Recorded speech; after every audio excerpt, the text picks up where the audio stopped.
নতুন voter card apply করতে গেলে এবং ভোটার কার্ড কালেকশন করতে গেলে বা ভোটার কার্ড শিফটিং করতে গেলে আপনাকে প্রথমে বিসিআই নেটে আপনাকে লগ ইন করতে হবে বা প্রথমে সাইন আপ করে নিতে হবে, তারপরে লগ ইন করতে হবে। তো কিভাবে সাইন আপ করবেন, কিভাবে লগ ইন করবেন সেটা আমি দেখাবো। তা নইলে আপনারা কিছু কাজ করতে পারবেন না। নতুন কার্ড অ্যাপ্লাই বা কারেকশন বলুন, শিফটিং বলুন, কোনো কিছু করতে পারবেন না। করার আগে আপনাকে প্রথমে সাইন আপ করে নিতে হবে, তারপরে লগ ইন করলে তারপরে আমরা স্টেপ বাই স্টেপ কাজ করতে পারেন। কিভাবে এবার করবেন, সাইন আপ করবেন সেটাই আমি দেখাবো। এবার গুগল সার্চ বারে চলে আসতে হবে, এখানে এসে ইসিআই নেট লিখে সার্চ করে নিতে হবে। সার্চ করে নেওয়ার পরে ফার্স্ট অপশনটি এই যে ভোটার আছে এইটাতে ক্লিক করে নিতে হবে।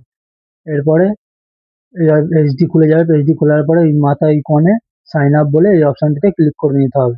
ক্লিক করার পরে এখানে বসিয়ে নিতে হবে। বসিয়ে নেওয়ার পরে এই মেল অ্যাড্রেসটি কিছু দেওয়ার দরকার নেই। তারপরে ক্যাপচার কোডটি যেরকম আছে সেরকম বসিয়ে নেবেন। স্টেপ যেভাবে লেখা আছে ছোট হাতে বড় হাতে যেমন লেখা আছে সেরকম বসিয়ে নেবেন। বসিয়ে নেওয়ার পরে এবার এখানে ক্লিক করে নেবেন। আর ফার্স্ট নেম বসিয়ে দিতে হবে, লাস্ট নেম বসিয়ে দেবেন। বসিয়ে দেওয়ার পরে এখানে সেন্ড ওটিপি তে ক্লিক করে মোবাইল নাম্বারটি দিয়েছিলেন সেই মোবাইল নাম্বারটির মধ্যে এবারে ওটিপি আছে, সেই ওটিপিটা এখানে লিখে ভেরিফাই অপশনে ক্লিক করে নিতে হবে।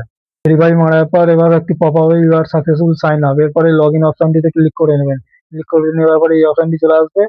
আসলে এখানে আপনি ফোন নাম্বারটি দিয়ে দিবেন, দিয়ে এবার ক্যাপচার কোডটি এখানে বসিয়ে নেবেন, দিয়ে এবার রিকোয়েস্ট ওটিপি তে ক্লিক করে নেবেন। ওটিপি নাম্বারটা এখানে বসিয়ে ভেরিফাই আপনার নাম্বার লগ ইন এই অপশনটিতে ওটিপি নাম্বার আসবে।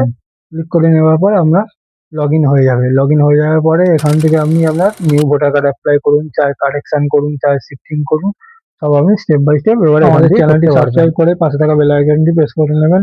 লাইক কমেন্ট শেয়ার করতে ভুলবেন না। আবার দেখা হবে নেক্সট ভিডিওতে।